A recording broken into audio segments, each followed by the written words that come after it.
Ma'am X-ray করে কি কি জিনিস খুঁজে পেয়েছেন? যদি একটা কয়েন খেয়ে নেয় বাচ্চা, এক্স-রে মেশিন দিয়ে কখনো সেলফি তুলেছেন ম্যাম?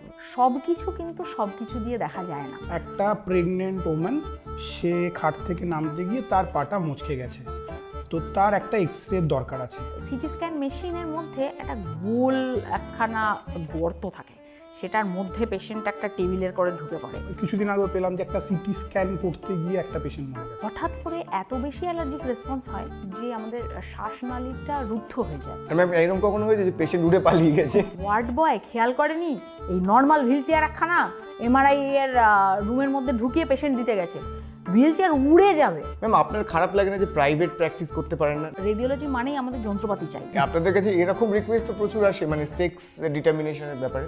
সেক্স ডিটারমিনেশন করে দেওয়ার প্রস্তাব পায়নি এমন রেডিওলজিস্ট কিন্তু কমই। আমার দাদুর এমআরআই করা হয়েছিল, সে বেরিয়ে বললো চুল্লিতে ঢোকাটা একবার প্র্যাকটিস হয়ে গেল, রিহার্সাল দিয়ে নিলাম।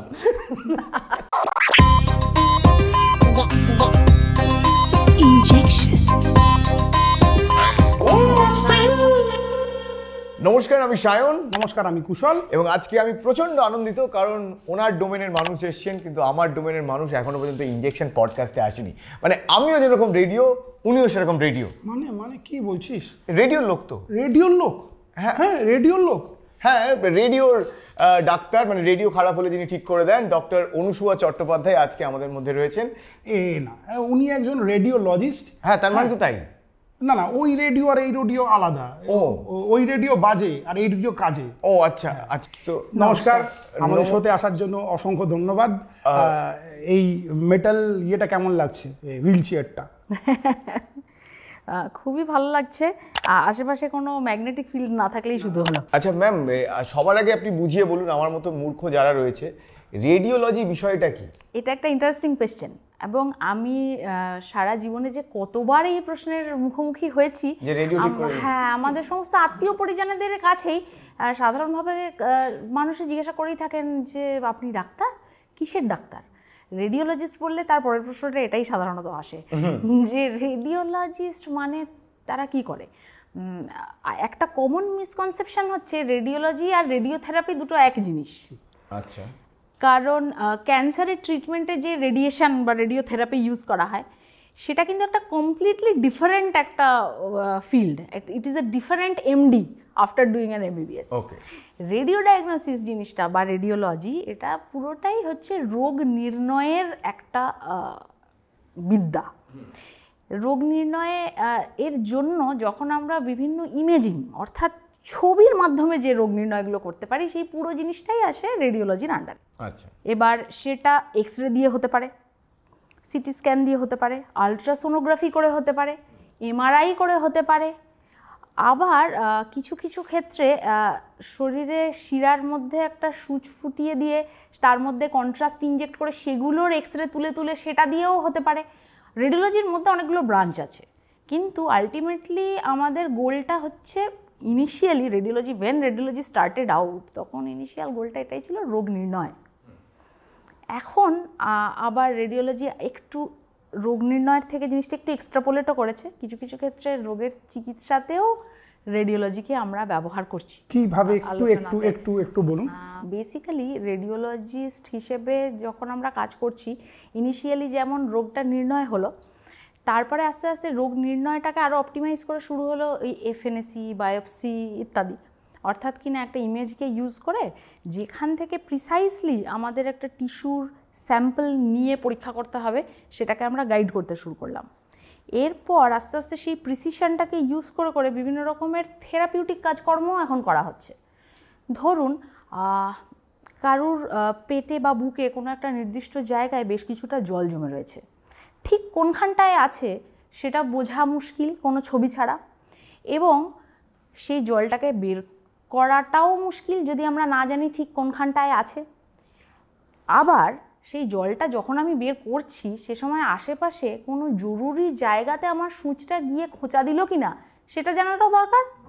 এই পুরো জিনিসটাকে অ্যাভয়েড করে থেরাপিউটিক ওয়েতে এগুলোকে ড্রেনেজ করা হচ্ছে, কোথাও পুঁজ জমে গেছে সেগুলো ড্রেন করা হচ্ছে, এবং আলটিমেটলি এখন আমাদের মানে দারুণভাবে এগিয়ে যাচ্ছে ইন্টারভেনশনাল রেডিওলজি, যেটা অর্থাৎ কি না কোনো একটা ভেসেলের মধ্যে আমরা ঢুকছি, সেই ভাস্কুলার অ্যাবনর্মালিটিগুলোকে আমরা তার মধ্যে কিছু পার্টিকেলস দিয়ে বন্ধ করে দিতে পারি। হয়তো পায়ের শিরাগুলো ফুলে উঠেছে, সেইগুলোকে আমরা বন্ধ করে দিতে পারি, সেই শিরার মধ্যে গিয়ে কাটাকুটি করার আর দরকার পড়ছে না। কিংবা একটা টিউমার আছে যেটাকে অপারেশন করতে হবে, কিন্তু তার মধ্যে দারুণ ব্লাড ফ্লো, অপারেশন করতে গেলেই দারুণ ব্লাড লস হবে, সেটাকে আমরা ব্লাডলেস করে দিতে পারি তার ভেসেলগুলোর ভিতরে ঢুকে বন্ধ করে, তারপরে যাতে করে তার ট্রিটমেন্টটা ইজিয়ার হয়। সুতরাং এখন রেডিওলজি ব্যাপারটা একটা মানে ওই আর কি, যে প্রথমে কলকাতা এইটুকু ছিল, তারপরে চারপাশে ছড়াতে ছড়াতে ছড়াতে ছড়াতে হ্যাঁ নিউটাউন অবধি এসে গেছি আমরা। ঠিক সেই রকমই রেডিওলজি একটা এখন এভার এক্সপ্যান্ডিং একটা ফিল্ড। আচ্ছা, দেখি বেহালার দিকে কবে যায় রেডিওলজি। তো বেসিক একটা জিনিস, রেডিওলজির একদম বেসিক জিনিস থেকে জিজ্ঞেস করছি, এক্সরে। এক্সরে জিনিসটা আগে যেরকম ছিল ডেভেলপারের মধ্যে চুবিয়ে তারপরে তাকে ডেভেলপ করে দেখতো, এখন ডিজিটাল এক্সরে সব চলে এসছে। তার জন্য ডাক্তারের তো বিশাল সুবিধে হয়েছে। কোনো একটা হেয়ার লাইন ফ্র্যাকচার হোক বা আমাদের ক্ষেত্রেও দেখি আমরা এত সুন্দর এক্সরে, অনেক কিছুই বলে দেয় এক্সরে। তো এই এক্সরে নিয়ে একটু কিছু বলুন, যে এক্সরে দিয়ে কি কি করা যায়। এক্সরেটা বেসিক্যালি তো একটা রশ্মি যেটা শরীরের মধ্যে দিয়ে পাস করছে, এবং যে যে জিনিসগুলোর মধ্যে দিয়ে এক্সরে পাস করতে পারে না সেগুলোকে আমরা বলি রেডিও ওপেক, যেমন হাড়। এবার সেই জিনিসগুলোকে মধ্যে কোনো রকমের ওই যে যদি ভাঙা ফাটা একা বাঁকা কিছু যদি থাকে, সেটাকে এক্সরে দিয়ে খুব সহজে পিক আপ করে ফেলতে পারছি। এবার সেটার অবভিয়াসলি অ্যাকিউরেসিটা অনেক বাড়ছে দিনে দিনে, যেহেতু এখন আমরা ইমেজ ইন্টেন্সিফায়ার ইউজ করছি, ডিজিটাল ডিটেকশন ইউজ করছি, ক্যামেরার যেমন সেন্সর এবং ডিটেক্টর আস্তে আস্তে উন্নত হচ্ছে, তার জন্য আমাদের ছবির কোয়ালিটিগুলো বেটার হচ্ছে, এখন ফোনেই দারুণ ছবি তুলছি। ঠিক সেরকমই এক্সরেরও ইমেজিংয়ের এই সমস্ত মানে যন্ত্রপাতিগুলো আমরা জেনে নিতে পারছি। এবার সেই রকম ইমেজিংটা ডেফিনেটলি উন্নত হয়েছে, কিন্তু বেসিক প্রিন্সিপালটা কিন্তু সেম। একটা এক্সরে টিউব আছে, সেখান থেকে এক্সরে বিম জেনারেট হচ্ছে, সেটা পেশেন্টের শরীরের মধ্যে দিয়ে যাচ্ছে। এবার এক্সরেরও কতগুলো স্পেশাল ইনভেস্টিগেশন হয়, যেমন আমরা কোনো একটা কন্ট্রাস্ট পেশেন্টকে খাইয়ে দিয়ে সেইখানটাকে রেডিও ওপেক করে দিচ্ছি, করে সেই জায়গাটাকে স্টাডি করছি। বিভিন্ন জায়গাতে এভাবে আমরা কন্ট্রাস্ট ইনজেক্ট করে, কন্ট্রাস্ট খাইয়ে আমরা বিভিন্ন রকমের টেস্ট করতে পারি। এরকম অনেক টেস্ট হয়, আইভিইউ, এমসিইউ, বেরিয়াম স্টাডিজ, এইগুলো সমস্ত আমরা এক্সরে দিয়ে করে থাকি। এবার এক্সরের একটা সমস্যাও আছে, সেটা হচ্ছে এক্সরে মানে রেডিয়েশন এক্সপোজার। কারণ এক্সরে যখন শরীরের সঙ্গে ইন্টারাক্ট করছে তখন সেখানে আয়োনাইজেশন হচ্ছে, আয়োনাইজিং রেডিয়েশন হচ্ছে, তাতে করে কোষের যে বেসিক গঠন তাতে পরিবর্তন হওয়ার সম্ভাবনা থাকে। এবার তার জন্য কিছু মানে সাবধানতা অবলম্বন করেই এগুলো করা হয়, এবং প্রয়োজনে তবেই কাজগুলো করা হয়। সত্যি কথা বলতে কি, নর্মালি একজন মানুষ সারা জীবনে নর্মালি যেরকম মানে ডায়াগনোসিস করার জন্য যেটুকুনি এক্সট্রা এক্সপোজার তার প্রয়োজন হয়, সেটা নিয়ে আমাদের খুব বেশি চিন্তিত হওয়ার সেরকম প্রয়োজন কিছু নেই। একজন মানুষ কতবার এক্সরে করতে পারে, মানে মাসে বা বছরে? এক্সরের সংখ্যার এরকম পার্টিকুলার কোনো মানে নম্বর বেঁধে দেওয়া নেই।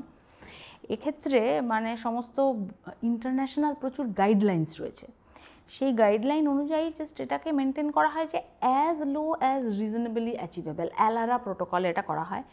প্রয়োজনে এক্সরে করাই যেতে পারে, বারবারও করা যেতে পারে। একজন অ্যাভারেজ মানুষের সাধারণভাবে মানে তার সমগ্র জীবনে যতবার এক্সরে এক্সপোজারের দরকার হতে পারে, সেটাকে পুরো কিউমুলেট করলে সেই রেডিয়েশন ডোজটা বিরাট সাংঘাতিক কিছু হয় না সাধারণত। সুতরাং এইটা পুরোটাই না ওই রিস্ক বেনিফিট রেশিওর উপরে দাঁড়িয়ে আছে। যেখানে আমার ডায়াগনোসিসের প্রয়োজনীয়তাটা আমার রিস্ককে ছাপিয়ে যাচ্ছে, সেখানে ওই রিস্ক নিয়ে শুধু মাথা ঘামানোর কোনো প্রয়োজন হয় না।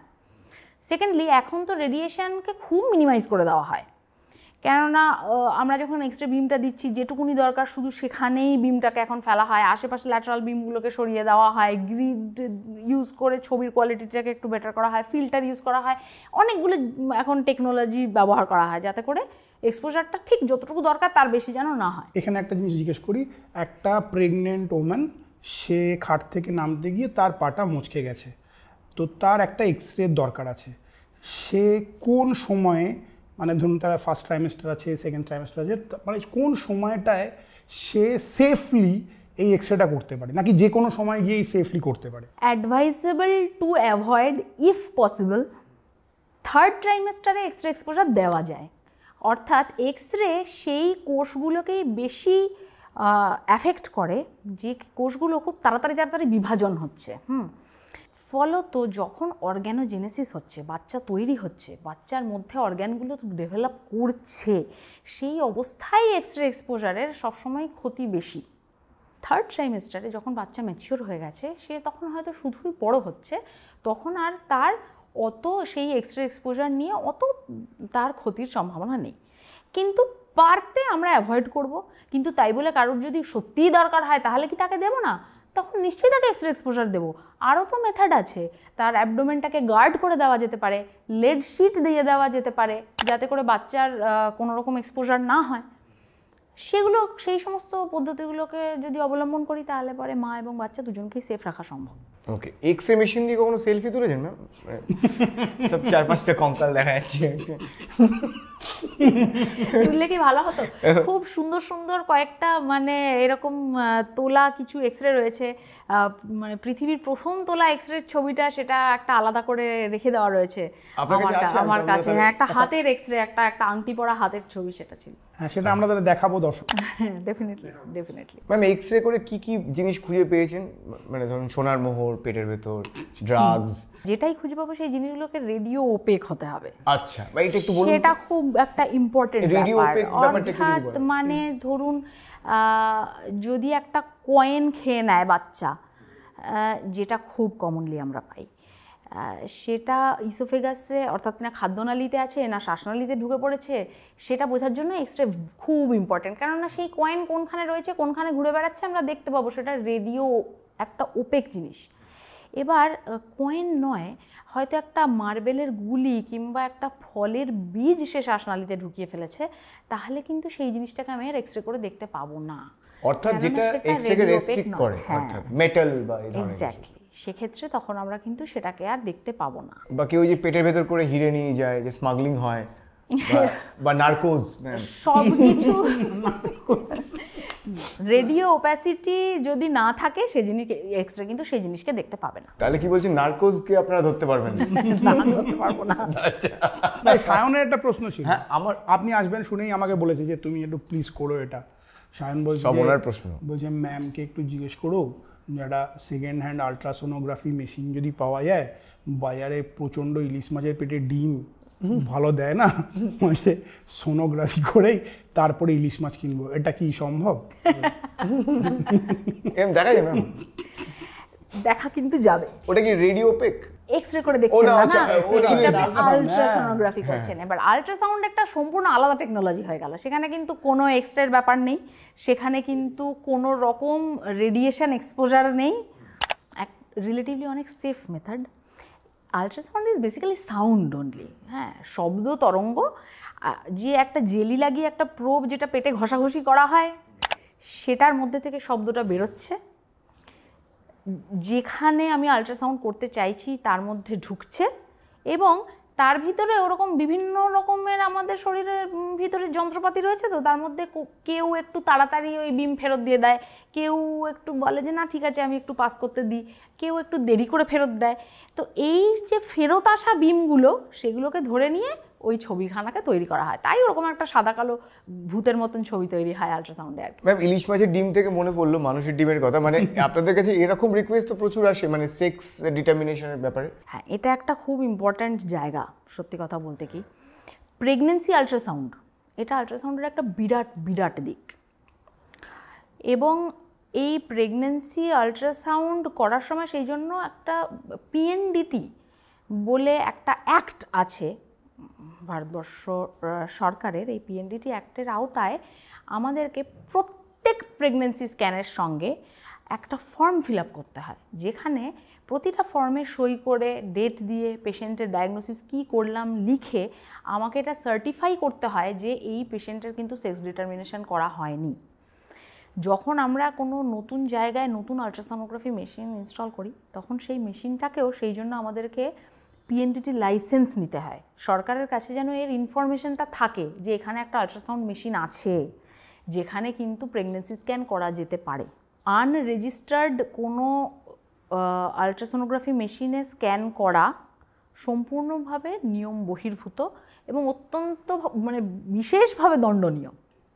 এটা বেসিক্যালি আমাদের রেডিওলজিস্টদের একটা মানে নৈতিক দায়িত্ব, যে ভারতবর্ষের মতন একটা দেশ যেখানে এই যে সেক্স রেশিও, ছেলে মেয়েদের যে অনুপাত, সেটাকে মেনটেন করার জন্য এখনও আমরা কিন্তু স্ট্রাগল করছি। এখনও মানে আমরা যতই বলি না কেন মুখে যে আমরা খুব উন্নত হয়ে গিয়েছি এবং উন্নত মানসিকতা আমরা রাখি এবং ছেলে এবং মেয়েদের মধ্যে কোনো বিভেদ আমরা করি না, এগুলো সোশ্যাল মিডিয়ায় হয়, কিন্তু গ্রাউন্ড লেভেলে এখনো কোথাও গিয়ে গ্রাউন্ড রিয়ালিটিটা কিন্তু তা নয়। সেক্স ডিটারমিনেশন করে দেওয়ার প্রস্তাব পায়নি এমন রেডিওলজিস্ট কিন্তু কমই। কেউ না কেউ কখনো না কখনো বলেনি যে একটু বলে দিন। এটা রেডিওলজিস্ট হিসেবে শুধু ওই কাগজে সই করলে তো হয় না, এটা একটা আমাদের একটা মানে মরাল অব্লিগেশন টু দ্য কান্ট্রি, যে এই জিনিসগুলোর সাথে মানে নিয়ে গভর্নমেন্টের সঙ্গে সহযোগিতা করে চলা আর কি। ইউএসজি যখন উঠেইছে, দেহের কোথায় কোথায় এই আল্ট্রাসাউন্ড দিয়ে মানে রোগ নির্ণয় করা যায়? মাথা থেকে শুরু হয়, পায়ের নখ পর্যন্ত আল্ট্রাসোনোগ্রাফি করা যায়। ম্যাডাম আমাকে মনে করে বলে এখানে বাদরের হাড় আছে আমার এখানে, তো এটা চেক করা যাবে? এটা মানুষের না বাদর? নেক্সট কথাটাতে আমি সেটাই আসছি। শুধুমাত্র বোনি স্ট্রাকচার ছাড়া, 1 নম্বর, বোন ইভ্যালুয়েট করার জন্য এক্সরে বা সিটি, বোন দেখার জন্য কখনো আল্ট্রাসাউন্ড নয় 1। নাম্বার 2, হলো অর্গ্যান, যে অর্গ্যানের ভিতরে হাওয়া আছে, সেটাও দেখার জন্য আল্ট্রাসোনোগ্রাফি নয়। ঠিক আছে, এইটা হচ্ছে বেসিক ডিকটাম। যখন ছোট্ট শিশু সদ্যজাত, তার ব্রেন দেখার জন্য আল্ট্রাসাউন্ড ইজ বেস্ট, কেননা তাকে আমি অন্য কোনো রেডিয়েশনের এক্সপোজার দেবো না, এবং তার মাথার এখানে ছোট বাচ্চাদের একটা তলতলে জায়গা থাকে, অ্যান্টেরিয়ার ফন্টানেলি বলি আমরা, ব্রহ্মতালু, সেখানটাতে তো তখনও বোনটা ফর্ম করেনি, ওখানে একটা উইন্ডো থাকে যেখান দিয়ে আমরা আল্ট্রাসাউন্ড করতে পারি, সেগুলোকে আমরা উইন্ডো বলি। ঠিক আছে, ওই উইন্ডো দিয়ে বাচ্চার ব্রেন ভারী সুন্দর দেখতে পাওয়া যায়, তার ব্রেনে কোথাও কোনো গণ্ডগোল হচ্ছে কি না, ব্রেনের ভিতরে একটু আর্লি বাচ্চা জন্মে গেলে অনেক সময় ব্লিডিং হয়, সেগুলোর ডিটেকশান হয়। চোখের আল্ট্রাসোনোগ্রাফি হয়, গলার আল্ট্রাসোনোগ্রাফি হয়। থাইরয়েড ছাড়াও গলার মধ্যে যে শিরা ও ধমনী আছে যেগুলো ব্রেনে ব্লাড সাপ্লাই করে, সেগুলোকে ইভ্যালুয়েট করার জন্য আল্ট্রাসাউন্ড দারুণ, কেননা একদম সামনে থেকে দেখতে পায় যে কোথাও ওই বিরিয়ানি খেয়েটে পলি পড়ে গেছে কিনা আর কি, যেগুলোর জন্য পরে স্ট্রোক টোক হতে পারে, সেটার আল্ট্রাসোনোগ্রাফি হয়। আচ্ছা, ইকোকার্ডিওগ্রাফি জিনিসটা কিন্তু এক ধরনের আল্ট্রাসাউন্ড, হার্টের আল্ট্রাসাউন্ডকেই বলে ইকো। ওকে, বুকে পেটে জল জমেছে কিনা সেটা দেখার জন্য আল্ট্রাসাউন্ড হয়। লাং দেখার জন্য আল্ট্রাসোনোগ্রাফি খুব ভালো নয়, ওই যে বললাম হাওয়া ভর্তি, হাওয়াকে আল্ট্রাসাউন্ড পার করতে পারে না, কোথাও যদি হাওয়া থাকে সেখানে আল্ট্রাসোনোগ্রাফি কার্যকরী হবে না, যার জন্য বাওয়েল অর্থাৎ কিনা stomach, small bowel, large bowel, আমাদের যে ক্ষুদ্রান্ত্র বৃহদান্ত্র, এদের যদি ভিতরে কিছু গন্ডগোল হয় সেটা দেখার জন্য আল্ট্রাসোনোগ্রাফি ভালো নয়। ম্যাম প্রস্টেটের সমস্যার জন্য?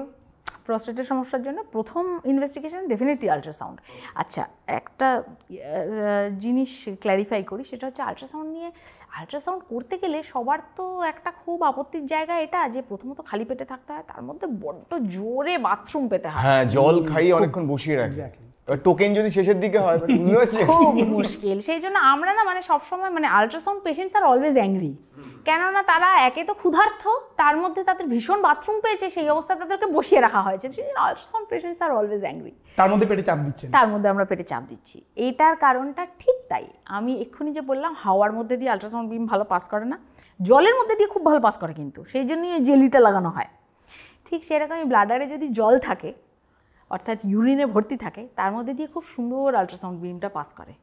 সেটা যদি করে তাহলে একটা খুব সুন্দর উইন্ডো তৈরি হয় তার পিছনের অর্গানগুলো দেখার জন্য, যেমন ইউটেরাস, ওভারি এবং প্রস্টেট। সেই জন্যেই জল খাইয়া খাইয়া ব্লাডারটাকে ফুল করা হয়, যাতে আমরা তার পিছনে যেগুলো আছে, তা না হলে তার উপরে তো সমস্ত আমাদের বাওয়েল লুপ যেগুলো তারা ঘুরে বেড়াবে। যদি ব্লাডারটা এমটি হয়, তার জায়গাটা তো নিয়ে সমস্ত গাট লুপসগুলো ঘুরে বেড়াবে, তার ভিতর হাওয়া থাকবে, আমরা কিচ্ছু দেখতে পাবো না। সেই জন্যই অত জল খেয়ে খেয়ে এত কষ্ট দেওয়া। আচ্ছা, এখন এই যে প্রেগনেন্ট ওম্যানরা এসে যে ইউএসজি করছে, বিভিন্ন সময়ে এসে ইউএসজি বলেন গাইনোকোলজিস্টরা, এর থেকে কি কি বেরোয়, মানে এর সুবিধাটা কি? এই যে প্রত্যেকটা একটা 12 সপ্তাহে এসে তারপরে এসে মানে প্রথম থেকেই যে ইউএসজি করা হয়, এর থেকে কি বেরোয়?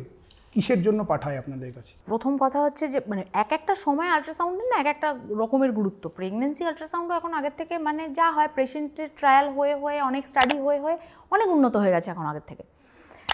একদম আর্লি যখন প্রথম কনসেপশন হলো তখন আমরা আল্ট্রাসাউন্ড করে এটা দেখার জন্য যে কনসেপশনটা ঠিক জায়গায় হলো কিনা। আমাদের মানব শরীরে ফার্টিলাইজেশন হয়ে যে এমব্রায়ো ফর্মেশনটা হয় সেটা কিন্তু ইউটেরাসের মধ্যে হয় না, জরায়ুতে হয় না, জরায়ুর বাইরে হয়, টিউবের মধ্যে। সেখান থেকে বেবি এসে ইউটেরাসের ভিতরে এসে প্রতিস্থাপিত হয় নিজে থেকেই। এবার বুঝতেই পারছেন এরকম একটা কমপ্লিকেটেড প্রসেস যেখানে ইনভলভ সেখানে সেটা নাও হতে পারে, কখনো সেটা টিউবে রয়ে যেতে পারে। এই জিনিসটাকে বলে একটোপিক প্রেগনেন্সি। এর ফলে পেটের ভিতরে ইন্টারনাল হেমারেজ হয়, রক্তক্ষরণ হয়, মায়ের জীবন নিয়ে টানাটানি হতে পারে। সুতরাং যখনই প্রেগনেন্সি ডিটেক্টেড হলো প্রথম আমাদের কাজ হচ্ছে জানা যে ঠিক জায়গায় এসেছে তো হলো। এর পরের ধাপে যখন আমরা স্ক্যান করছি তখন আমরা জানতে চাইছি যে এক্স্যাক্টলি এমব্রায়োর সাইজ কত। তখন এমব্রায়ো একেবারে ছোট্ট, একখানা ছোট্ট ব্যাঙাচির মতন একখানা এমব্রায়ো, তার অ্যাকিউরেটলি মাপটা আমরা নিচ্ছি এবং বলছি তার কত সপ্তাহ তার বয়স হলো। প্রথম এই মাপ নিয়ে যখন আমরা এমব্রায়োর সাইজটাকে ঠিক করলাম, যত সপ্তাহ জানলাম সেটাই হচ্ছে এমব্রায়োর অ্যাকিউরেট, সবচেয়ে অ্যাকিউরেট বয়স। শেষ মাসিক কবে হয়েছিল তার থেকে প্রেগনেন্সির সময় নির্ধারণ করা হয়। সেটা অনেক সময় ভ্যারিয়েবল হতে পারে কিন্তু এটা ভ্যারিয়েবল নয়। তাহলে প্রথমে হলো ডিটেকশন, কোথায় ইমপ্লান্টেশনটা হয়েছে। দ্বিতীয়ত হলো ডেটিং স্ক্যান, অর্থাৎ এমব্রায়ো ডেটিং করা হলো। এরপরে আমরা ফার্স্ট ট্রাইমেস্টারে স্ক্যান করব, যেটা হচ্ছে ফার্স্ট ট্রাইমেস্টার স্ক্রিনিং। এখানে আমরা কিছু কিছু অ্যাবনর্মালিটি, ঘাড়ের কাছের একটা লুসেন্সি, নিউক্যাল ট্রান্সলুসেন্সি বলে এনটি স্ক্যান, সেটা মেপে বাচ্চার কোনো ক্রোমোজোমাল অ্যাবনর্মালিটি আছে কি না, যেমন যে সিনড্রোমগুলো হয় ডাউন সিনড্রোম যেমন, সেটার কতটুকু সম্ভাবনা থাকতে পারে সেটা ধরতে পারি। এরপরে আসবে অ্যানোম্যালি স্ক্যান। বাচ্চার যখন মোটামুটি অর্গ্যানগুলো তৈরি হয়ে এলো তখন সেখানে কোনো অর্গ্যান তৈরি হতে গিয়ে কোনো সমস্যা হয়ে গিয়েছে কি না সেটা ধরার জন্য অ্যানোম্যালি স্ক্যান হলো। তার উপরে আসছে গ্রোথ স্ক্যান, সে ঠিকমতো বেড়ে উঠছে কি না, পর্যাপ্ত পরিমাণে জল আছে কি না, জরায়ুর মুখটা ঠিক মতন বন্ধ আছে কি না, যে আমার প্রেগনেন্সিটাকে ঠিক সময় পর্যন্ত আমরা টেনে নিয়ে যেতে পারবো কি না, বাচ্চার ব্লাড ফ্লো নর্মাল আছে কি না। এখন খুব আর্লি স্টেজে কোনো বাচ্চার যদি ডিস্ট্রেস হয়, পেটের মধ্যে কষ্ট হয়, তাহলে তার ন্যূনতম ব্লাড ফ্লোয়ের কিছু তারতম্য হয়। আচ্ছা, তার শরীরের ভিতরে তার মাথার ব্লাড ফ্লো কীরকম হচ্ছে এবং আম্বিলিকাল যে আর্টারি, অর্থাৎ কিনা মা ও বাচ্চাকে কানেক্ট করছে যে ব্লাড ভেসেলগুলো, তার মধ্যে কেমন ব্লাড ফ্লো হচ্ছে, এগুলোকে স্টাডি করে আমরা বুঝতে পারি যে বাচ্চার পেটের ভিতরে কষ্ট হচ্ছে কিনা। সেটা থেকে কোনো অ্যাডভার্স আউটকাম হওয়ার আগেই বাচ্চাকে সেভ করে নেওয়া সম্ভব। Okay ma'am. আর এইবার আসি সিটি স্ক্যান। সিটি স্ক্যানটা কি যদি একটুখানি বুঝিয়ে বলেন এবং কি কি ডায়াগনোসিস করা যায় সিটি স্ক্যানের মাধ্যমে? বেসিক্যালি সিটি স্ক্যান জিনিসটা কিন্তু এক্স-রে। আচ্ছা, শুধু কিভাবে এক্স-রেটা আমি করছি সেটাকে চেঞ্জ করে দেওয়া হয়েছে। একটু যদি এক্সপ্লেন করেন সহজভাবে। সিটি স্ক্যান মেশিনের মধ্যে একটা গোল একখানা গর্ত থাকে, সেটার মধ্যে পেশেন্ট একটা টেবিলের করে ঢুকে পড়ে। সব সিনেমাতেই খুব সাংঘাতিকভাবে এগুলো দেখতে পাওয়া যায়।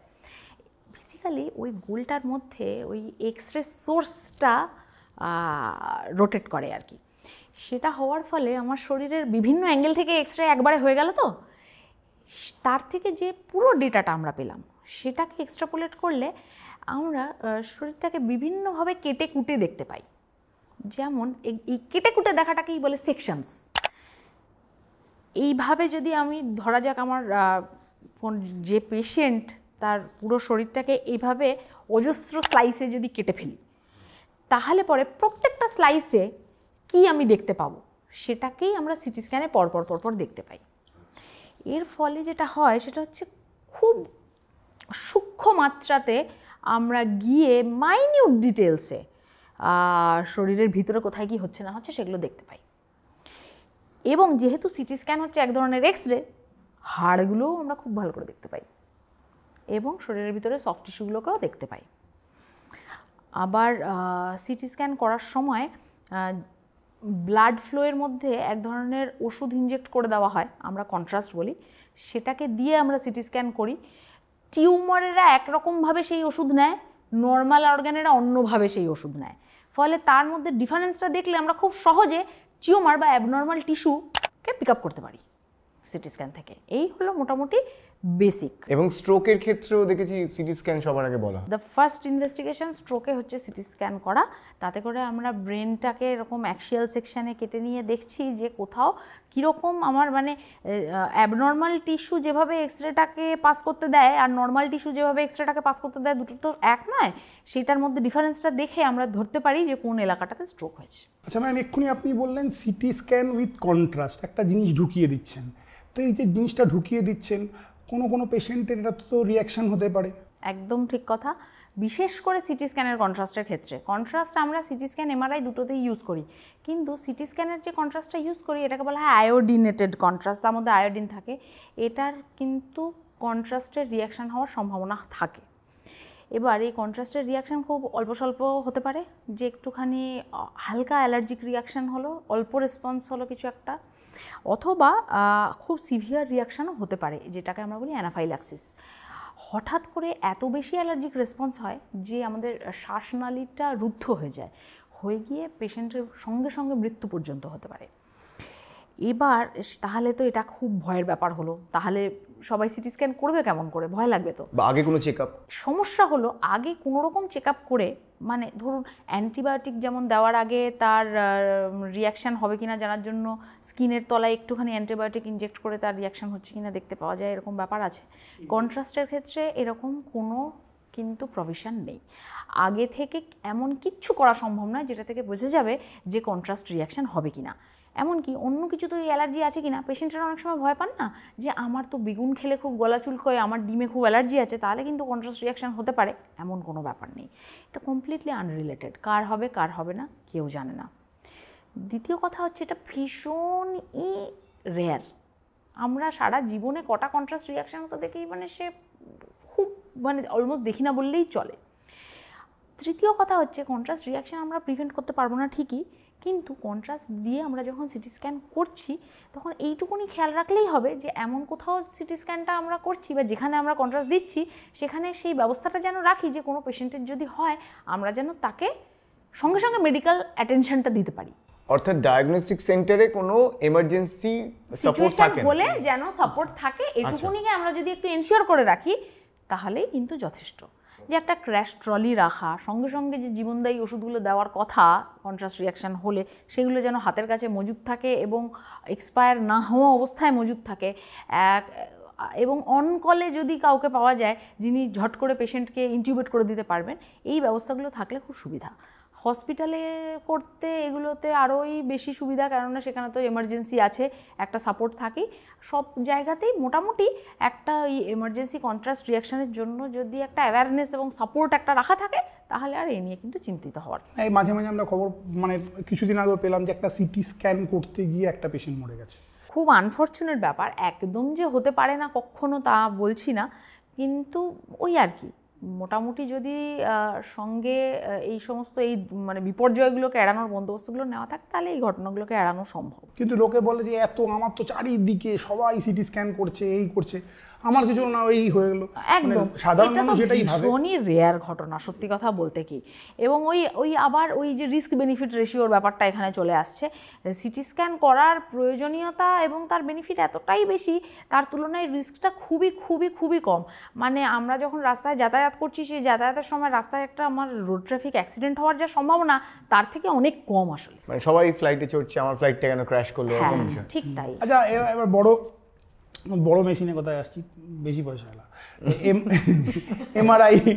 এমআরআই সম্বন্ধে একটু আমাদের বলুন। এমআরআই খুব একটা মানে একটা অ্যামেজিং টেকনোলজি আসলে। কয়েকদিন আগে পর্যন্ত তো ছিলই না, এখন সাংঘাতিকভাবে আমরা ইউজ করছি এমআরআইকে। বেসিক্যালি এটাতে কিছুই না, একটা মানে বড় ম্যাগনেটিক ফিল্ড একটা আমরা ইউজ করছি। আমাদের শরীরের ভিতরে প্রচুর মানে প্রোটন আছে আর কি, প্রত্যেকটা কোষে কোষে প্রত্যেকটা অণুপরমাণুর মধ্যে। সেগুলোকে ওই ম্যাগনেটিক ফিল্ডটা দিয়ে একটা নির্দিষ্ট দিকে আমরা সাজিয়ে নিয়ে এবার তার মধ্যে থেকে সিগন্যাল বার করি।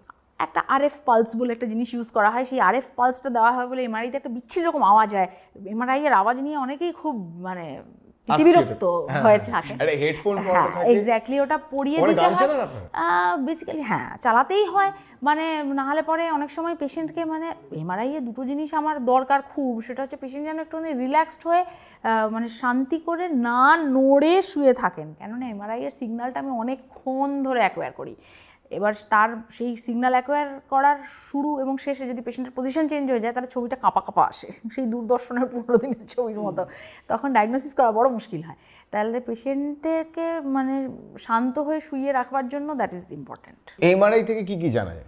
এমআরআই এর বেসিক্যালি কিন্তু মানে এক্সট্রিমলি ইনফরমেটিভ আর কি। সফট টিস্যু রেজলিউশন আমরা বলি, সেটা এমআরআই এর সাংঘাতিক। কোনখানের মানে কী ধরনের, প্রত্যেকটা ধরনের টিস্যু আলাদা আলাদা রকমের সিগন্যাল দেয়, এবং সেই টিস্যুটা কী দিয়ে তৈরি সেটা সম্পর্কেও আইডিয়া পাওয়া যায়। সে টিস্যু ইনফ্লামেশন হলে তার একরকম হয়, সে টিস্যুতে টিউমার থাকলে সেটার একরকম হয়, তার আশপাশগুলোও ভালো দেখতে পাওয়া যায়। এমনকি হাড়ের ক্ষেত্রেও মানে এমআরআইটা যেহেতু মানে আমরা জানি যে সিটি স্ক্যান এবং এক্সরে সবচেয়ে ভালো হাড় দেখতে পায়, এমআরআই আবার হাড়ের ভিতরে যে বোন ম্যারো ট্যারো আছে সেখানে জল টল জমেছে কিনা সেটাও দেখতে পায়। তো মানে বেসিক্যালি এটা একটা ইম্পর্টেন্ট কথা আমি এখানে এমফাসাইজ করব, সেটা হচ্ছে কোন জিনিসটা দিয়ে কি ভালো দেখা যাবে, এটা কিন্তু দিনে দিনে রেডিওলজি যত উন্নত হয়েছে ততদিনে বেশ কমপ্লিকেটেড হয়ে গেছে। এই ফাইনালি মানে এই সিদ্ধান্তটা রেডিওলজিস্টের হাতেই থাকা দরকার যে আমি কি করে জিনিসটাকে অপটিমালি ইভ্যালুয়েট করব।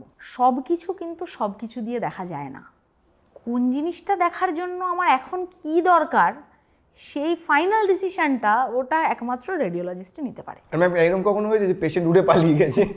বহুবার, মানে কারণ ক্লস্ট্রোফোবিয়া বহুবার কি হয়েছে মানে দিন 15 আগেই এরকম একদিন হয়েছে যে একটা এমআরআই করা হচ্ছিল, তখন বললেন যে ভীষণ ক্লস্ট্রোফোবিক লাগছে, মিড এমআরআই উনি টেবিল থেকে নেমে চলে আসার চেষ্টা করছিলেন পেশেন্ট। ব্যাপারটা তো মানে ডেঞ্জারাস। হ্যাঁ কারণ প্রচন্ড আওয়াজ হয়, ভীষণ আওয়াজ হয়, আর একটা সরু জায়গার মধ্যে আর একটা বোধহয় আপনারা সুইচ দেন যদি কেউ ওরকম সঙ্গে সঙ্গে ডেকে নেওয়া যায়, সঙ্গে সঙ্গে ডেকে নেওয়া যায়। আচ্ছা এমআরআই এর ক্ষেত্রে আরেকটা খুব ইম্পর্টেন্ট জিনিস আমাদের মনে রাখতে হয়, সেটা হচ্ছে কোনো মেটালিক অবজেক্ট নিয়ে এমআরআই ঘরের ভিতর ঢোকা যায় না। এর আগে বহু ক্যাটাস্ট্রফিক ইভেন্ট ঘটেছে কিন্তু এই ধরনের, যে ওয়ার্ড বয় খেয়াল করেনি এই নর্মাল হুইল চেয়ার একখানা এমআরআই এর রুমের মধ্যে ঢুকিয়ে পেশেন্ট দিতে গেছে, হুইল চেয়ার উড়ে যাবে সেই সাংঘাতিক ম্যাগনেটিক ফিল্ডের জেরে। এমআরআই কম্প্যাটেবল জিনিসপত্র আছে, ট্রলি আছে, হুইল চেয়ার আছে, সেগুলোকেই ইউজ করা হয় এমআরআই কনসোলে ঢোকার সময় পকেটে ক্রেডিট কার্ড, ঘড়ি, মোবাইল ফোন এগুলো রাখা চলে না, খারাপ হয়ে যায় ম্যাগনেটিক ফিল্ডে।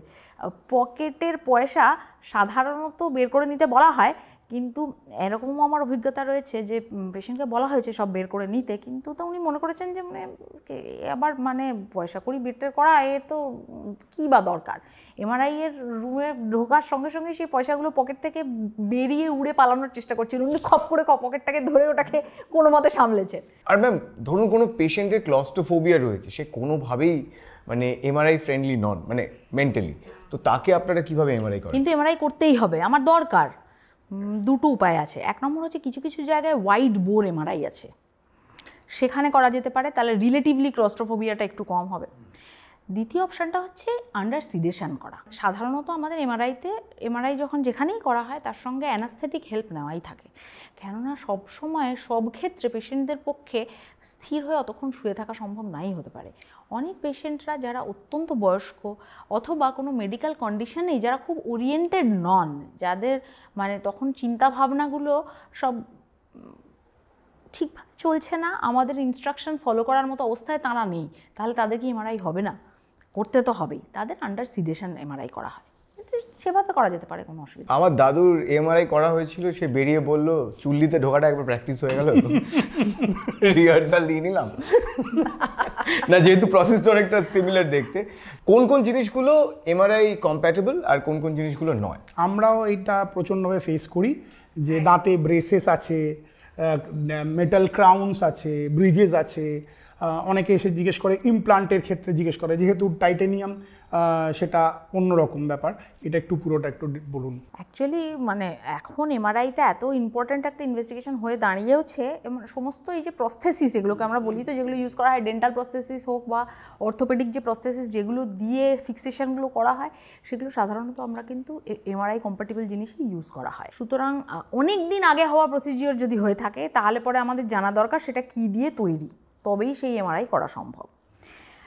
কোনো অপারেশনের জায়গায় প্রস্থেসিস লাগিয়ে দেওয়া হয়ে গেছে, লাগানোর পরে 1.5-2 মাস অতিক্রান্ত হয়ে গেছে, তাহলে চারপাশটা হিল করে যায়, তখন এমআরআই করলেই যে সেটা নড়ে চড়ে যাবে এমআরআই এর ম্যাগনেটিক ফিল্ডের প্রভাবে, তা আর হয় না। তবে হ্যাঁ, এমআরআই করাকালীন সেই জিনিসটার গরম হয়ে যাওয়ার একটা সম্ভাবনা থাকে, একটা লোকাল টিস্যু বার্ন হতে পারে। এগুলো বলা যেতে পারে কিছুটা হয়তো থিওরিটিক্যাল সম্ভাবনা, কিন্তু তাহলেও এগুলো খেয়াল রাখা দরকার। এমআরআই এর টাইমটা সেক্ষেত্রে মিনিমাইজ করে দেওয়া হয়, একান্ত প্রয়োজনীয় সিকোয়েন্সগুলো নিয়ে আমরা এমআরআইটা শেষ করে দেবো, পুরোটা আর তখন করব না।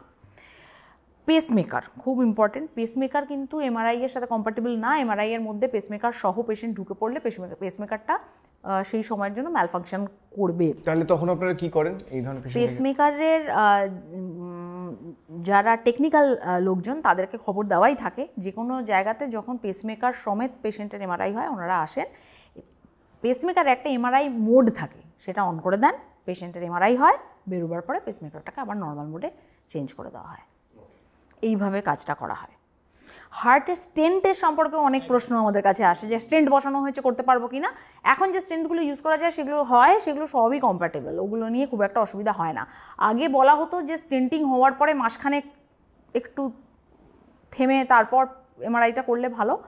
এখন আর সেটা কিন্তু মানে সেটাকে সাপোর্ট করার মতো এনাফ ডেটা বা এভিডেন্স কিছু পাওয়া যায়নি যে হার্টে স্টেন্ট থাকলে যে করা যাবে না। আর অ্যাঞ্জিওগ্রাফি করার সময় কি রেডিও ডায়াগনোসিসের লোক থাকে? অ্যাঞ্জিওগ্রাফি করার সময় রেডিও ডায়াগনোসিসের লোক, মানে হার্টের অ্যাঞ্জিওগ্রাফি করার সময় রেডিও ডায়াগনোসিসের লোক সাধারণত থাকে না, কার্ডিওলজিস্টরাই করেন। কিন্তু প্রসিজিওর অ্যাঞ্জিওগ্রাফি প্রসিজিওরটা একটা রেডিওলজিক্যাল প্রসিজিওরই, সেই জন্য জিজ্ঞেস করলাম। সারা বডির যে কোনো শিরারই অ্যাঞ্জিওগ্রাফি হতে পারে। হার্টের ক্ষেত্রে যেহেতু সেই অ্যাঞ্জিওগ্রাফি করার সঙ্গে সঙ্গে তার স্টেন্টিং করার ব্যাপার থাকে অনেক সময়, এবং তার সঙ্গে কিছু মানে কার্ডিওলজিক্যাল এমার্জেন্সি অ্যারাইজ করার সম্ভাবনা থাকে, তাই জন্য সবসময় ওগুলোকে কার্ডিওলজিস্টরাই হ্যান্ডেল করে থাকেন। কিন্তু অন্যান্য শরীরের অঙ্গ প্রত্যঙ্গের যত অ্যাঞ্জিওগ্রাফি এবং স্টেন্টিং ইত্যাদি হয় সেগুলো রেডিওলজিস্টরাই করেন। এটা ইন্টারভেনশনাল রেডিওলজির একটা বিরাট দিক। ম্যাম, আপনার খারাপ লাগে না যে প্রাইভেট প্র্যাকটিস করতে পারেন না, নাকি আপনারা পারেন? প্রাইভেট প্র্যাকটিস যে করতে পারি না সেটা বলা ভুল হবে। কিভাবে এক্সরে মেশিন পোর্টেবল নিয়ে গেলেন বা এমআরআই পোর্টেবল না, এখন তো এক্স্যাক্টলি ব্যাপারটা হচ্ছে যে আমাদের প্রাইভেট প্র্যাকটিসটা ঠিক অন্যান্য শাখার প্রাইভেট প্র্যাকটিসের মতন নয়, কেননা রেডিওলজি মানেই আমাদের যন্ত্রপাতি চাই। হ্যাঁ, তাহলে আমাদের প্র্যাকটিসটা সবসময় ইনস্টিটিউশন বেসড হতেই হবে, একটা ইনস্টিটিউট থাকতে হবে, however small it may be, যেখানে মেশিনগুলো ইনস্টল করা থাকবে, সেখানে গিয়ে আমরা রিপোর্ট করতে পারবো। এবার একটা ইন্টারেস্টিং জিনিস এখন নতুন চালু হয়েছে, সেটা হচ্ছে টেলি রেডিওলজি।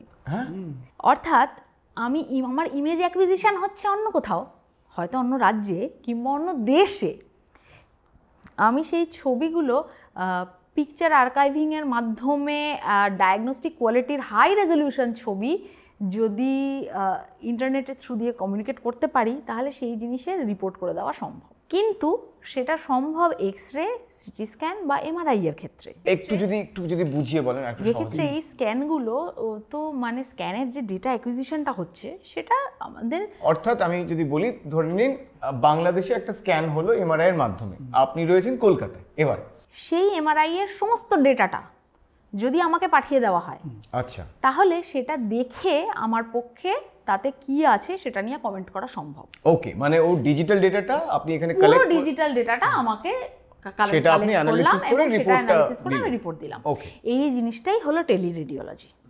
যে সমস্ত জায়গায় টেলিরেডিওলজি ইজ এক্সট্রিমলি ইম্পর্টেন্ট, কেননা সব জায়গাতে আমাদের মতন দেশে কিন্তু সেই ইনফ্রাস্ট্রাকচার নেই, যে বা রেডিওলজিস্টদের সংখ্যা এত বেশি নয় যে তারা প্রত্যেকটা প্রত্যন্ত অঞ্চলে পার্কুলেট করেছেন। সেক্ষেত্রে একটা স্ট্যান্ডার্ড রিপোর্টিং করতে গেলে teleradiology is important. Ultrasonography is one such thing যেটাতে টেলি রিপোর্টিং করা সম্ভব নয়, কেননা ইট ইজ অপারেটর ডিপেন্ডেন্ট। যার হাতে প্রোব রয়েছে তিনি যে ইনফরমেশান ওখান থেকে এলিসিট করছেন সেটা তার স্কিলের উপর নির্ভরশীল। সুতরাং আলট্রাসোনোগ্রাফির ক্ষেত্রে এরকম রিমোট রিপোর্টিং করাটা কিন্তু পসিবল নয়। আলট্রাসোনোগ্রাফির প্লেট দেখে একজন রেডিওলজিস্টের প্লেট দেখে অন্য রেডিওলজিস্টও রিপোর্ট করে দিতে পারে না। ম্যাম, এখন যেরকম বাড়িতে আমরা প্রেশার দেখে নিই নিজেরা, বাড়িতে পালস রেট, অক্সিজেন লেভেল এগুলো চেক করি, এরকম কি কিছুর ওপর কাজ চলছে যে বাড়িতে বসে আমরা এক্স রে করে নিতে পারবো, সিটি স্ক্যান করতে পারবো? এমআরআইটা বলছি না, একটু বাড়াবাড়ি হয়ে যাবে। মুশকিল, খুব অল্প লেভেলে কিছু কিছু জিনিস হয়। আমাদের দেশে পোর্টেবলে এখন আলট্রাসাউন্ড বাড়িতে গিয়ে করা যায় না বিকজ অফ দ্য পিএনডিটি রুল, যেটা আমি বললাম, প্রিন্যাটাল সেক্স ডিটারমিনেশন। কারণ এটা একটা হিউজ থ্রেট। সেই মেশিন কোথায় যাবে এবং গিয়ে কী কাজে ব্যবহৃত হবে সেটাকে ইনশিওর করা দরকার, তো সেই জন্য করা যায় না। বিদেশে sex determination is not that much of an issue. তারা কিন্তু ছোট্ট ছোট্ট পোর্টেবল আলট্রাসাউন্ড ডিভাইসেস ইউজ করে, যেমন আমরা যে চ্যানেল করি হাসপাতালে ভর্তি হলে, সেগুলোর ক্ষেত্রে ওই ভেনগুলোকে যদি দেখে নিয়ে চ্যানেলটা করতে পারা যায়, তাহলে স্বাভাবিকভাবেই আশেপাশে ব্লিডিং হওয়ার সম্ভাবনা, ইনজুরি হওয়ার সম্ভাবনা কম থাকে। এরকম ছোটো ছোটো ক্ষেত্রে কিন্তু এগুলো ইউজ করা হয়। আচ্ছা, একটা জিনিস আপনাদের বলি, কিন্তু এই যে রেডিওলজি ডাক্তারিতে যারা এই এমডি রেডিওলজি করে, মানে যারা চান্স পায়, তারা কিন্তু একদম উপরের সারির ছাত্রছাত্রী, মানে বেস্ট যারা রেজাল্ট, যারা সবচেয়ে ভালো রেজাল্ট করেছে, তারা ইউজুয়ালি যায় হচ্ছে হলে রেডিওলজিতে। বলুন এটা কেন হয়? মানে রোজগার বেশি নাকি ছুটি বেশি বলে? দুটোর কোনোটাই হয়তো নয়।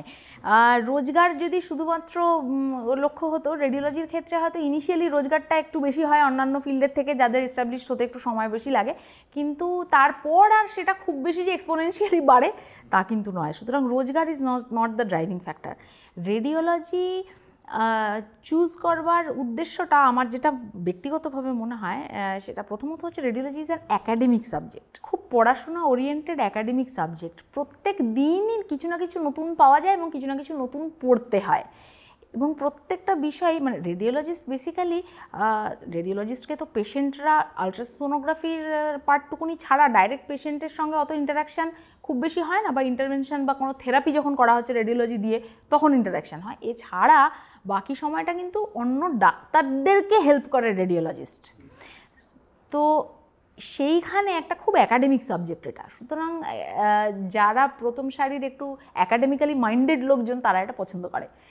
আর দ্বিতীয়ত এই যে মানে রেডিওলজির জীবনের মধ্যে একটা ছন্দটাকে মেনটেন করাটা রিলেটিভলি একটুখানি ইজিয়ার, যে আমার কাজের সময়টা আমি একটু ভদ্রস্থ রাখতে পারি, যাতে আমার জীবনের সঙ্গে বাকি জীবনের সাথে কর্মজীবনের মধ্যে যে একটা ভারসাম্য বজায় রাখাটা অন্যান্য ফিল্ডের তুলনাতে একটু হয়তো ইজিয়ার। এমার্জেন্সির চাপটা একটু কম। এমার্জেন্সির চাপটা ইনিশিয়ালি জুনিয়র ইয়ার্সে বেশি থাকে, বিশেষ করে যদি আমরা হাসপাতালের সঙ্গে অ্যাটাচড হয়ে কাজ করি। যেমন রাত্রের অনকল, সেখানে এমার্জেন্সি ডায়াগনোসিস এবং আল্ট্রাসাউন্ড করার জন্য সবসময় রেডি থাকতে হয়, সুতরাং নাইট অনকলস থাকে। কিন্তু ডেফিনেটলি একজন গাইনোকোলজিস্টের যতটা রাত্রে অনকলের তীব্রতা থাকবে, একজন রেডিওলজিস্টের অত বেশি থাকে না। উইথ সিনিয়রিটি জীবনের ছন্দটা আরও বাড়ে। সুতরাং সেইটা হয়তো এই শান্তির জীবন ব্যাপারটা হয়তো একটা লুক্রেটিভ ব্যাপার রেডিওলজির। তার মানে ম্যাম আপনিও স্টুডেন্ট হিসেবে দারুণ ছিলেন, মানে অঙ্কে 100 বা এটা টাইপের কিছু পেতেন? না না না, আপনি ভালো স্টুডেন্ট ছিলেন। মেডিকেল কলেজের ছাত্রীকে এরকম কোশ্চেন করা উচিতই না। তবে আপনার স্টুডেন্ট লাইফ কেমন ছিল, কেমন ছিলেন আপনি? আমি এমনিতে, ম্যাম এবার বিনয়ী হবেন? না না, বিনয়ী হতে চাইছি না। আমি সাধারণ একটা স্কুলে, বাংলা মিডিয়াম স্কুলে পড়েছি, সাধারণভাবেই বড় হয়েছি। তারপরে মানে মেডিকেল পড়বো সেটাও একটা দূর স্বপ্ন ছিল। তারপরে রেডিওলজি পড়বো। রেডিওলজিটা তো ওই যে যা বললেন আপনি, একদম প্রথম সারির লোকজনেরাই শুধু পায়, ওটাকে আগে থেকে প্রেডিক্ট করা মুশকিল। সেই জন্য এমন বলে বলে রেডিওলজি করাটা খুব মুশকিল যে হ্যাঁ আমি রেডিওলজিই করতে চাই, আমি দারুণ র্যাঙ্ক করবো এবং আমি রেডিওলজিস্ট হব, সেটা বলাটা মুশকিল হয়ে যায়। মানে আপনি কি চাইছিলেন রেডিওলজিস্টই হবেন, নাকি আপনার অন্য কিছু পছন্দ ছিল?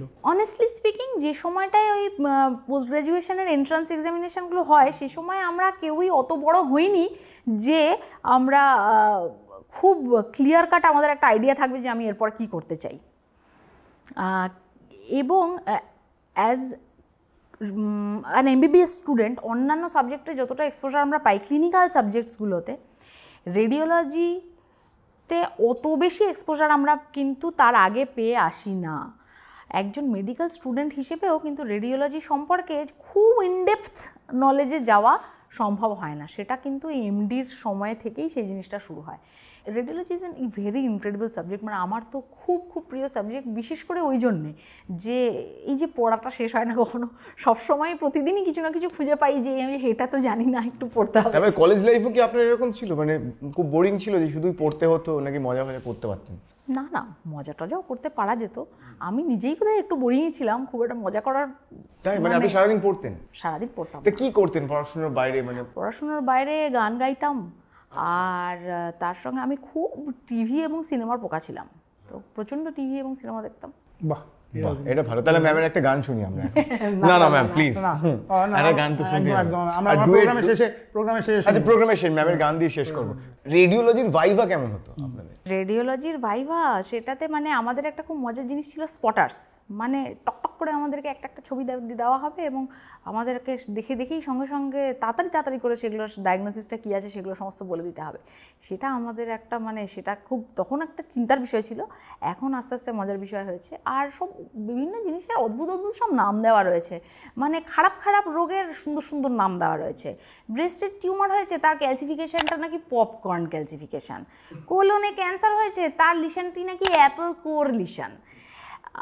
আপনার হার্টটা ফেল করে গেছে, লাঙে জল জমে যাচ্ছে, তার নাম ব্যাট উইং লিশন। এই ধরনের জিনিসপত্র পেশেন্টের জন্য খারাপ লাগছে, নাম শুনে ভালো লাগছে। পেশেন্ট নাম শুনে হচ্ছে বাহ, এই রোগটা থাক। হ্যাঁ, স্ট্রিং অফ পার্লস আছে। এটা কি স্ট্রিং অফ পার্লস? মানে বহু র্যাট টেল আছে, বার্ডস বিক আছে, বহু জিনিসপত্র রয়েছে রেডিওলজিতে। তো আপনাদের এরকম কিছু হিসেব ছিল যেরকম আমরা বাবার হলো আবার জ্বর বলে মনে রাখতাম, এগুলো মনে রাখতেন কিভাবে? এরকম প্রচুর নেমোনিক্স এরকম রয়েছে। একটা বলি, আমাদের এই রিস্টে যে হাড়গুলো আছে, ছোট ছোট গোল কতগুলো হাড় আছে, যেটা রিস্টের লম্বা বোনগুলো আর এই হাতের বোনগুলোর মাঝখানটাতে দুটোকে জয়েন করা, এগুলোকে আমরা কার্পাল বোন বলি। এবার অনেকগুলো কার্পাল বোন, তো তার অনেক খটোমটো সব নাম আছে। সেটার আমাদের একটা এরকম করা ছিল অ্যাক্রোনিম আর কি, she looks too pretty, try to catch her. আচ্ছা, আরেকবার বলুন। She looks too pretty, try to catch her. Ultimately, মানে you have to translate it into যে scaphoid, lunate, triquetrum, pisiform, এই সমস্ত বোনসের নামগুলো সেখান থেকে আসবে আর কি। এটা অনেককে হেল্প করবে। আমাদের পডকাস্টটা অনেক মেডিকেল স্টুডেন্টরা শোনে, মানে এইটা একটা হেল্প করবে। এখনো মানে এই বুড়ো বয়সে এসেও রিপোর্ট করতে গেলে মাঝে মাঝে ওগুলোকে মনে করে কোনটার কি হবে, তাহলে এটাতে এটা আছে বলে হিসেব করতে লাগে। সো ম্যাম, আপনাদের সময় কতটা সেফ ছিল কলেজের পরিবেশ? মানে আপনারাও বা আমরা দেখেছি একটা হাইজিন একটা বড় ইস্যু থাকে ফিমেল স্টুডেন্টসদের ক্ষেত্রে। এর আগে আমাদের কথা হয়েছিল, আমাদের একটা লাইভ রয়েছে, আপনারা যারা দেখেননি সেখানে ম্যাম খুব সুন্দর এক্সপ্লেন করেছিলেন, একটু যদি ডিটেলে বলেন, তখন আমরা সময় পাইনি। দেখুন, হাইজিন ইস্যু ছিল অনেস্টলি, এবং আমার মনে হয় এখনও রয়েছে, কিন্তু তখন অ্যাজ এ স্টুডেন্ট আমরা এগুলোকে রিয়েলাইজ করিনি। তখন আমাদের এগুলোকে ইস্যুগুলোকে কোনোটাকে ইস্যু বলে মনে হয়নি। আমরা আসলে এইগুলো দেখে এতটাই অভ্যস্ত এবং গা সওয়া হয়ে গেছি যে আমাদের কখনো মনে হয়নি যে এই জিনিসগুলো আমাদের চাওয়া দরকার। সেফটি ইস্যু সম্পর্কে এটুকুনি বলবো যে কলেজে কাজ করার সময়, রাত্রে থাকার সময় কোনো দিনই কিন্তু এটা মনে হয়নি আমি এখানে আনসেফ।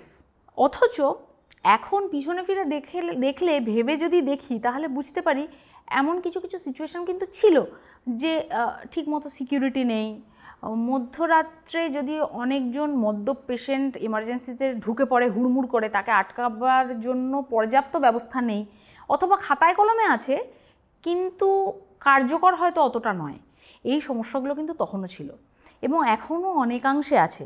হয়তো কিছু আনটুয়ার্ড ঘটনা যখন ঘটে তখন সবাই নড়েচড়ে বসে, এগুলোকে ঠিক করার চেষ্টা করা হয়, কিন্তু খুব বেশি দিন এটা কন্টিনিউ হয় না। এগুলো আমার মনে হয় যে মানে আমরা আর কতগুলো এমন ভয়ানক ঘটনা ঘটার জন্য অপেক্ষা করব to wake up and take notice. আমাদের এগুলো নিয়ে এবার সোচ্চার হওয়ার সময় এসেছে, এগুলো দরকার, এগুলো ছাড়া চলা সম্ভব। এবং আমরা দেখলাম যে একপাশে আন্দোলন চলছে আর অন্যদিকে ডাক্তাররা আবারও নিগৃহীত হচ্ছে, তো একদম হয়ে চলেছে।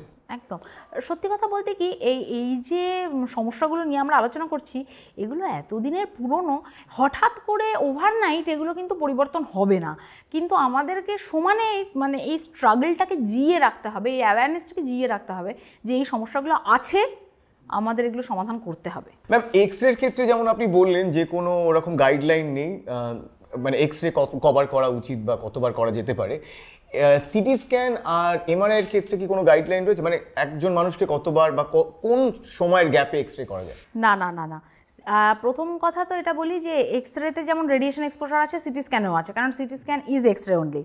সিটি স্ক্যানে রিলেটিভলি রেডিয়েশন ডোজ আমরা পেশেন্টকে যেটা দিচ্ছি সেটা কিন্তু অনেক বেশি এক্স রের তুলনায়, কিন্তু এমন কোনো কিন্তু গাইডলাইন নেই যে আজ সিটি স্ক্যান করা হয়েছে মানে কালকে আমার আবার প্রয়োজন হলে সিটি স্ক্যান করা যাবে না। অ্যাজ লো অ্যাজ রিজনেবলি অ্যাচিভেবল, আমার যদি প্রয়োজন হয়, রিজনেবল কারণ থাকে করার, তাহলে অবশ্যই আবার স্ক্যান করা যাবে এবং পেশেন্টের সেই রেডিয়েশন ডোজটাকে যথাসম্ভব মিনিমাইজ করে স্ক্যানটা করতে হবে। এবার বাচ্চাদের যখন সিটি স্ক্যান আমরা করছি, যেহেতু তারপরে তার মানে রেডিয়েশন ডোজ অ্যাকিউমুলেশনের সময় বেশি দিচ্ছি, সেই বাচ্চার সে সময় সেল ডিভিশনের হার বেশি, তার অ্যাফেক্টেড হওয়ার সম্ভাবনা রিলেটিভলি বেশি, তাহলে সেক্ষেত্রেও আমরা আরও বেশি কশাস হব, চাইবো সবসময় যে না না সিটি না করে নন রেডিয়েশন এক্সপোজারওয়ালা ইনভেস্টিগেশনগুলো করি, আলট্রাসাউন্ড করে জেনে নিই যদি পারি, সেটা হবে না তাহলে এমআরআই করে জেনে নিই। এমআরআইয়ে কিন্তু কোনো রেডিয়েশন এক্সপোজার নেই, এমআরআই করাতে কোনো রকমের রেডিয়েশনের এক্সপোজার হয় না, যত খুশি এমআরআই করা যেতে পারে, তার জন্য কোনো রেডিয়েশন এক্সপোজারের ব্যাপার নেই। আরেকটা জিনিসের ব্যাপারে জানতে চাই, সেটা হচ্ছে সিটি করোনারি স্ক্যান, এটা কি ম্যাম? সিটি করোনারি স্ক্যান জিনিসটা বেসিক্যালি একটা অ্যাঞ্জিওগ্রাফি। অ্যাঞ্জিওগ্রাফি মানে হচ্ছে আমার ধমনির পরীক্ষা, যেমন কার্ডিওলজিস্ট ডাক্তারবাবুরা ক্যাথ ল্যাবে নিয়ে গিয়ে করোনারি আর্টারির মধ্যে কন্ট্রাস্ট ইনজেক্ট করে তার ছবি নেন, ঠিক তেমনভাবেই সেই ছবিটা সিটি স্ক্যানে নিয়ে অ্যাঞ্জিওগ্রাফি করা সম্ভব। কার্ডিয়াক রেডিওলজি অর্থাৎ সিটি করোনারি অ্যাঞ্জিও এবং কার্ডিয়াক এমআরআই, এগুলো রেডিওলজির আরেকটা খুব দ্রুত এক্সপ্যান্ডিং জায়গা।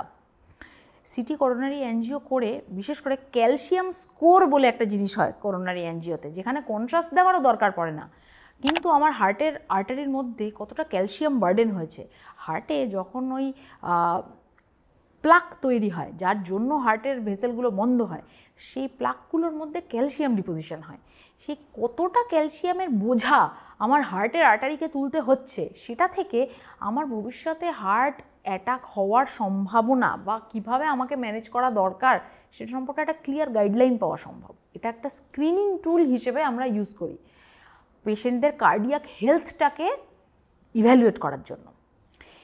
আজকাল আমরা দেখতে পাচ্ছি যে খুব আমরা এগুলো শুনি, জিম করতে গিয়ে ইয়াং ছেলেরা, বিভিন্ন অভিনেতারা, তাদের এই সাডেন কার্ডিয়াক ডেথ হচ্ছে। এগুলোর পিছনে অনেক সময় দু ধরনের কারণ থাকে। প্রথমত এই ইয়াং পেশেন্টদের, আমাদের তো এখন লাইফস্টাইল খাদ্যাভ্যাস সবই চেঞ্জ হয়েছে, এই ইয়াং পেশেন্টদের হার্টে অনেক সময় ক্যালসিয়াম ডিপোজিশন না থাকলেও কিছু নন ক্যালসিফাইড নরম নরম প্লাক তৈরি হয়ে ওই হার্টের আর্টারিগুলোকে কম্প্রোমাইজ করে। খুব লো রিস্ক যদি পেশেন্ট হয় তাকে তো আমরা হার্টে ক্যাথল্যাবে নিয়ে গিয়ে সূঁচ ফুটিয়ে হার্টের ভেসেলের মধ্যে ঢুকে অ্যাঞ্জিওগ্রাফি করব না, কারণ সেইভাবে ইনভেসিভ অ্যাঞ্জিওগ্রাফি করার কতগুলো গাইডলাইন আছে, সেই সমস্ত রিস্ক ফ্যাক্টরগুলো থাকলে তবেই আমরা ইনভেসিভ একটা প্রসিডিওর করব, কারণ ওই যে আমাদেরকে রিস্ক আর বেনিফিটের রেশিওটা তো মেনটেন করতে হবে, অকারণে তো কাউকে আমরা কিছু করতে পারি না। এই পেশেন্টদের স্ক্রিন করার জন্য যে এদের হার্টের ভেসেলগুলো সব ঠিক আছে তো, নাকি আমাকে ইনভেসিভ করে নেওয়া উচিত আমার একটা, সেটা জানার জন্য সিটি করোনারি অ্যাঞ্জিওর কোনো জুড়ি নেই। এক্ষেত্রে আমাকে শুধু পেশেন্টকে একখানা চ্যানেল করে একটা কন্ট্রাস্ট ইঞ্জেকশন করে একটা বাইরে থেকে ছবি তুলেই হার্টের ভেসেলগুলো আমি সব দেখে ফেললাম এবং দেখে নিলাম কোথাও সেরকম কোনো ন্যারোয়িং বা প্লাক নেই তো। যে যারা রিলেটিভলি লো রিস্ক পেশেন্ট, যাদের আমরা খুব একটা মানে আমরা এক্সপেক্টই করছি যে এর নিশ্চয়ই কিছু পাওয়া যাবে না, নর্মালি থাকার সম্ভাবনা বেশি, তাদের ক্ষেত্রে city coronary angio is the answer. আরেকটা ক্ষেত্রে যখন একজন পেশেন্টের কিছু করোনারি অ্যানোম্যালি থাকে, অর্থাৎ হার্টের একটা আর্টারি আছে যেটা হার্টের মাসেলের উপর দিয়ে যাওয়ার কথা সেটা যায়নি, হার্টের মাসেল ভেদ করে কিছুখানা গিয়েছে তারপরে বেরিয়েছে। হার্ট যখন ভীষণ পাম্প করবে অর্থাৎ এক্সারসাইজ করার সময়, তখন সেই আর্টারিটাকে চেপে দিয়ে ব্লাড সাপ্লাই বন্ধ করে দিয়ে একটা হঠাৎ করে স্ট্রোকের সৃষ্টি করতে পারে, হার্টে স্ট্রোকের সৃষ্টি করতে পারে। এগুলো প্রেডিক্ট করার একমাত্র উপায় সেক্ষেত্রে সিটি করোনারি এনজিও করা। ওকে, কোনো পেশেন্টের বাইপাস সার্জারি হয়েছে, সেই বাইপাসের পরে বাইপাস করা ভেসেলগুলো কেমন আছে আমায় দেখতে হবে। কি করে দেখব? সিটি করোনারি এনজিও করে। আপনি বলছিলেন যে পেশেন্টের এই রেডিয়েশনের থেকে বাঁচানো, কিন্তু যারা এই এক্সরেগুলো করেন, যারা সিটি স্ক্যানগুলো করেন, তাদেরও তো একটা সেফটির ব্যাপার আছে। ডেফিনেটলি তাদের সেফটির প্রশ্ন আরও বেশি, কেননা একজন পেশেন্ট সারা জীবনে যত এক্সপোজার পাচ্ছেন তার থেকে অনেক অনেক অনেক বেশি এক্সপোজারে পড়ছেন যারা এই ইনভেস্টিগেশনগুলো নিজে হাতে করছেন, অর্থাৎ কিনা আমাদের রেডিও টেকনিশিয়ানেরা। তাদেরকে সেফ রাখাটা খুব ইম্পর্টেন্ট। সেক্ষেত্রে আমাদের প্রথমত তো যে ইনস্টিটিউশনে যে সেট আপে এই এক্সরে এবং সিটি স্ক্যান হচ্ছে তার নির্দিষ্ট কিছু গাইডলাইন আছে। রুমের সাইজ থেকে শুরু করে দেওয়ালের থিকনেস থেকে শুরু করে কোথায় কোথায় লেড শিট ঢুকিয়ে শিল্ডিং করতে হবে তার নির্দিষ্ট গাইডলাইন আছে। সেই জায়গাটাকে ঠিকভাবে তৈরি করে তারপরে সেটা আমাদের এইআরবি বলা হয়, অর্থাৎ কিনা অ্যাটমিক এনার্জির একটা বোর্ড আছে যারা এই সমস্ত গাইডলাইনগুলোকে মেনটেন করা হচ্ছে কিনা সেগুলো খেয়াল রাখে। তারা এসে ইন্সপেকশন করে ছাড়পত্র দিলে তবেই এগুলো করতে পারা যায় ইনভেস্টিগেশন। কিছু কিছু জিনিস রেডিও টেকনিশিয়ানদেরও নিজেদের সেফটির জন্য মেনটেন করা দরকার। যেমন আমি যখন এক্সপোজার দিচ্ছি তখন একটা লেড গার্ডের পিছনে দাঁড়িয়ে এক্সপোজার দেওয়া। যখন কোনো ফ্লুরোস্কোপি বা ক্যাথল্যাব প্রসিজিওর হচ্ছে যেটাতে লাইভ এক্সরে কন্টিনিউয়াসলি চলে এবং তার সঙ্গে আমরা পেশেন্টের পাশে দাঁড়িয়ে দাঁড়িয়ে কোনো কাজ করছি, টেকনিশিয়ানেরা বা আমরা ডাক্তারেরা, সেই সমস্ত ক্ষেত্রে নিজেরা লেড অ্যাপ্রন, থাইরয়েড গার্ড এগুলো পরে থাকা অত্যন্ত ইম্পর্টেন্ট। লেড এক্সরেকে ঢুকতে দেয় না। 0.5 মিলিমিটার ইকুইভ্যালেন্ট লেড হচ্ছে গিয়ে দ্য নেসেসারি থিকনেস যেটা আমাদের রাখতে হয়, যেটা ভেদ করে এক্সরে তাহলে ঢুকতে পারবে না। আমাদেরও শরীরের যে সমস্ত অঙ্গ প্রত্যঙ্গ আছে যেখানে একটু সেল ডিভিশনের হারটা বেশি, সেই সমস্ত জায়গা কিন্তু অত্যন্ত রেডিয়েশন সেন্সিটিভ সেগুলো। সুতরাং সেটা থেকে নিজেদেরকে বাঁচিয়ে রাখতে গেলে এই মিনিমাম মেজার্সগুলোকে মেনটেন করতেই হবে।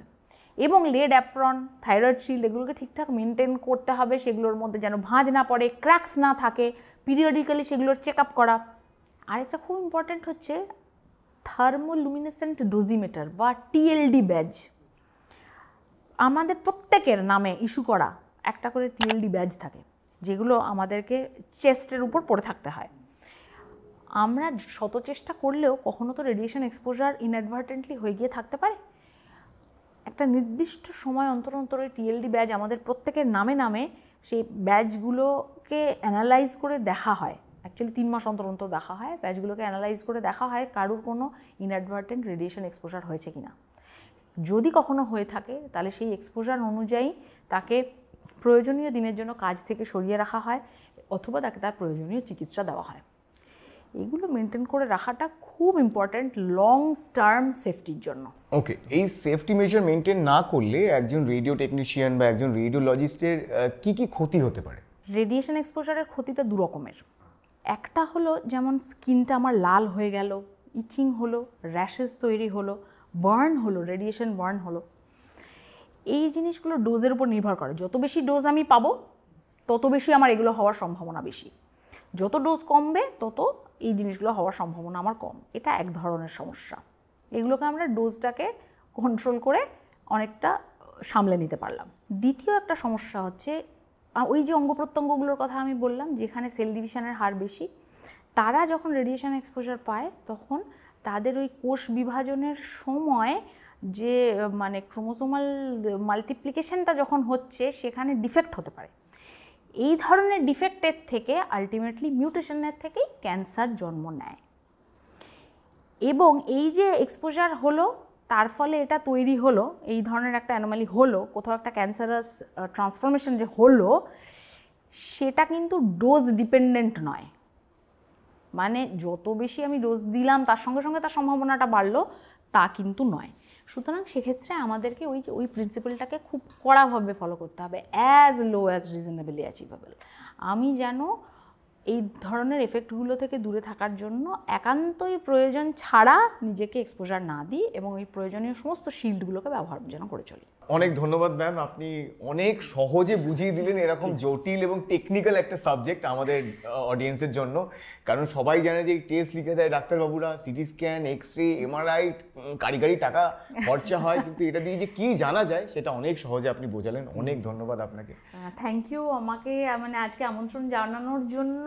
মানে রেডিওলজি একটা এমন সাবজেক্ট যেটা একটু মানে আড়ালে থাকা সাবজেক্ট, তো সেটা সম্পর্কে মানে আজকে আশা করি এটা শোনার পরে অনেক মিসকনসেপশন ক্লিয়ার হয়ে যাবে। একদম একদম একদম। তো এখানেই শেষ করছি আজকের পর্ব। আর আপনারা প্লিজ একটু বেশি বেশি করে সাবস্ক্রাইব করুন, অন্যদেরকেও দিয়ে একটু সাবস্ক্রাইব করুন, যাতে এই অ্যাওয়ারনেসগুলো একটু মানুষের মধ্যে ছড়িয়ে পড়ে। আপনারা তো এই যে হাবি জাবি এই ওই কন্টেন্ট শেয়ার করেন, একটু মানুষের ভালোর জন্য একটু কন্টেন্ট শেয়ার করুন। হাতে ইঞ্জেকশন নিন না, এদিকে ওদিকে দিন না। তাহলে এখান থেকে বিদায় নিচ্ছি আমি সায়ন, আমি কুশল। ফিরবো অন্য কোনো পর্বে অন্য কোনো ইনজেকশন নিয়ে। কিন্তু তার আগে যা ম্যাম কথা দিয়েছিলেন আর যা আমরা কথা দিয়েছিলাম আপনাদেরকে, অর্থাৎ আজকের এই পর্ব আমরা শেষ করব ডক্টর অনুসুয়া চট্টোপাধ্যায়ের গান দিয়ে। শুধু তোমার বাণী নয় গো হে বন্ধু হে প্রিয়, মাঝে মাঝে প্রাণে তোমার পরশখানি দিও। শুধু তোমার বাণী নয় গো হে বন্ধু হে প্রিয়। এইটুকু বলেই আজকে অপূর্ব ম্যাম, আপনি থামলেন কেন?